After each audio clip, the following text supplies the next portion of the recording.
राजीव, संजीव और निखिल चारों दोस्तों ने मिलकर शहर से काफ़ी दूर एक सुनसान शांत पहाड़ी जगह पर घूमने का प्लान बनाया।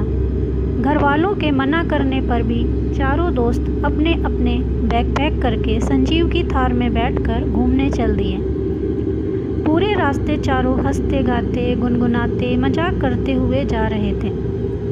गाड़ी चलते हुए 24 घंटे बीत चुके थे। वो अपने साथ जो खाने पीने का सामान लाए थे बीच बीच में वही खाते जा रहे थे। उनकी गाड़ी सिर्फ चाय पानी या फ्रेश होने के लिए ही रुकती थी। हल्की हल्की बारिश शुरू हो गई थी जिसने सफ़र को और खुशनुमा बना दिया था। चारों दोस्त 2-2 घंटे के लिए बारी बारी से गाड़ी चला रहे थे जिसने कि किसी को भी ज़्यादा थकान ना हो। 2 दिन 2 रात गाड़ी चलाने के बाद आखिरकार वो मनाली पहुंच ही गए। अब रुकने के लिए उन्हें एक होटल चाहिए था और जल्द ही उन्हें एक अच्छा सा बड़ा सा और खूबसूरत सा होटल मिल गया। उस होटल में ज़्यादातर अंग्रेज़ लोग ठहरे थे। रात के 8 बज चुके थे। पहले तो चारों ने गर्म पानी से नहाकर खुद को तरोताज़ा किया। फिर होटल के लॉन में बैठकर अंग्रेज़ों के साथ खाना खाया, उनसे बातें की, उनके साथ फ़ोटो ली। अंग्रेज़ों से उनकी अब अच्छी दोस्ती हो चुकी थी। इस लंबे सफ़र से वो बहुत थक चुके थे, इसलिए अपने अपने कमरे में जाकर सो गए। दूसरे दिन जब उनकी आँख खुली तो उस समय दोपहर के 12 बज रहे थे। उन्होंने बाहर आकर देखा बारिश अभी भी हो रही थी। अब ऐसे मौसम में वो कहीं जा तो सकते नहीं थे, इसलिए वो लंच करके फिर सो गए। जब शाम के 7 बजे वो लोग उठे तो देखा बारिश अभी भी हो रही है। निखिल ने कहा, अरे ये बारिश तो रुकने का नाम ही नहीं ले रही है। फिर चारों ने मन महसूस कर लंच किया और अंग्रेज़ों के साथ ताश खेला, डांस किया और गाना गाया। ऐसा करते करते रात के 3 बज चुके थे। फिर वो चारों अपने अपने कमरे में जाकर सो गए। होटल में रहते रहते अब उन्हें 2 दिन बीत चुके थे और ख़राब मौसम के चलते घूमना अभी भी उनके नसीब में नहीं था।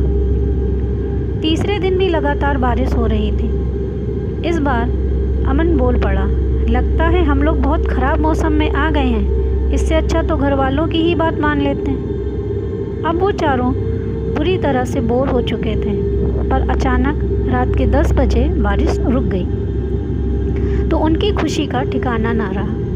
राजीव ने अंग्रेज़ों से कहा, बारिश रुक गई है, हमारे साथ लॉन्ग ड्राइव पर चलोगे?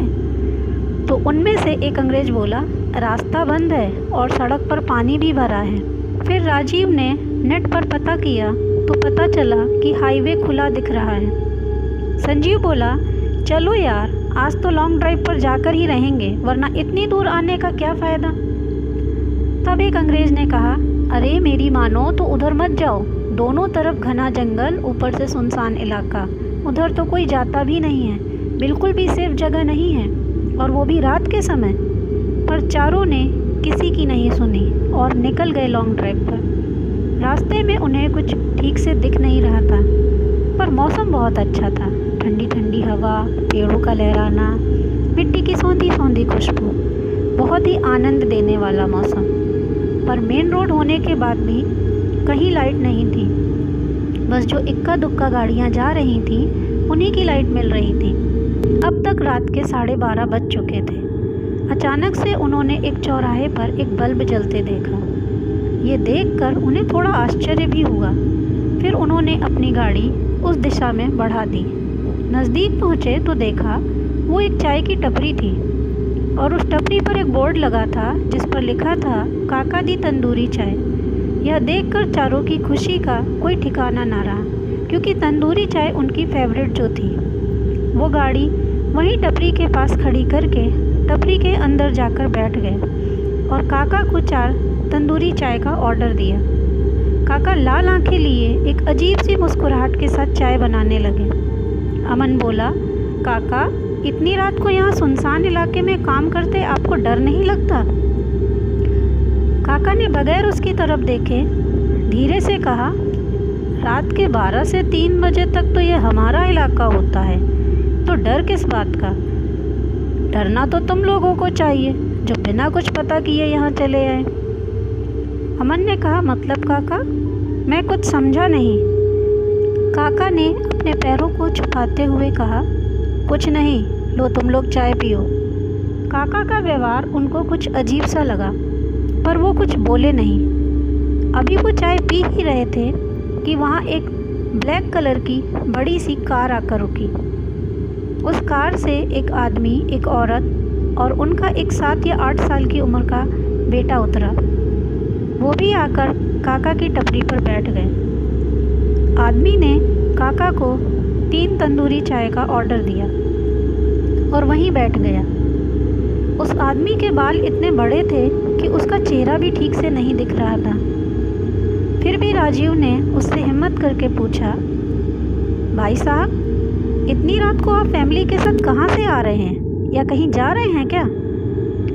वो आदमी कुछ जवाब देता इससे पहले उसकी पत्नी, जिसने घूंघट से अपना चेहरा छुपा रखा था, बोली, ना कहीं आ रहे हैं ना कहीं जा रहे हैं, हम तो किसी को लेने आए हैं, चलोगे? यह कहकर वो तेज़ तेज़ हंसने लगी। चारों दोस्त बुरी तरह से डर कर कांपने लगे। उन्होंने जल्दी से काका को चाय के पैसे दिए और अपनी कार में आकर बैठ गए। डर के मारे उनसे कार भी स्टार्ट नहीं हो रही थी। फिर भी संजीव ने हिम्मत करके कार को स्टार्ट किया और वो वहाँ से भागे। पर डर के मारे वो रास्ता भूल चुके थे और घूम फिर कर वो फिर उसी टपरी के पास पहुँच गए। उन्होंने देखा वही काली गाड़ी तेज़ी से आती हुई चाय की टपरी में घुस गई और अपने साथ काका को खदेड़ते और घसीटते हुए थोड़ी दूर एक खाई में जाकर गिर गई। उस खाई में से उस बच्चे के रोने चिल्लाने की आवाज़ आ रही थी, बचाओ बचाओ, कोई तो बचाओ, बचाओ वरना मैं मर जाऊंगा, बचाओ। निखिल ने उस आवाज़ को सुना और उस आवाज़ की दिशा की तरफ भागना चाहा, पर अमन और राजीव ने उसे ऐसा करने को मना किया। उन्होंने कहा, मत जाओ निखिल, वो लोग हमें कुछ ठीक नहीं लगे, मत जाओ, तुम्हारी जान को खतरा हो सकता है। पर निखिल नहीं माना।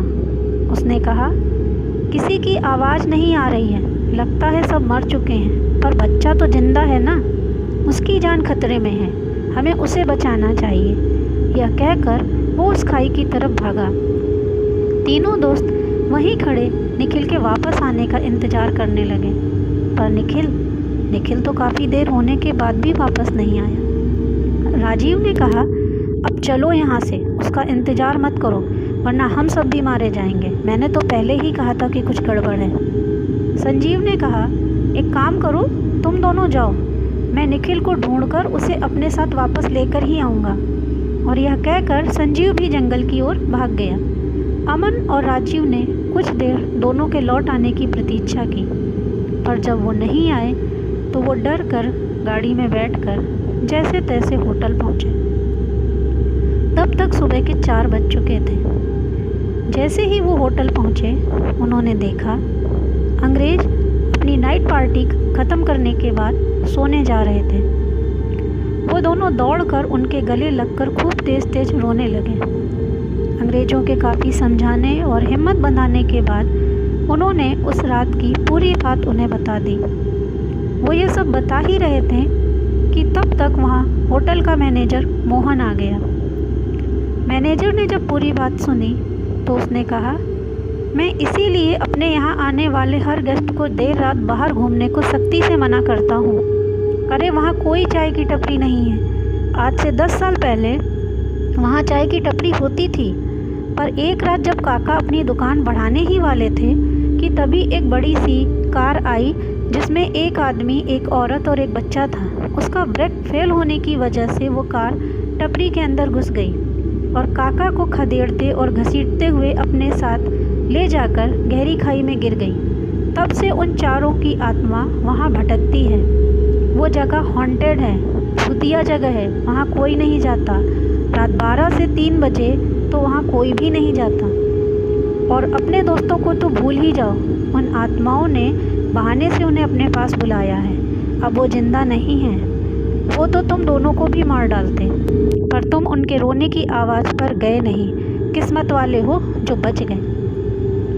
अमन और राजीव का रो रो कर बुरा हाल था।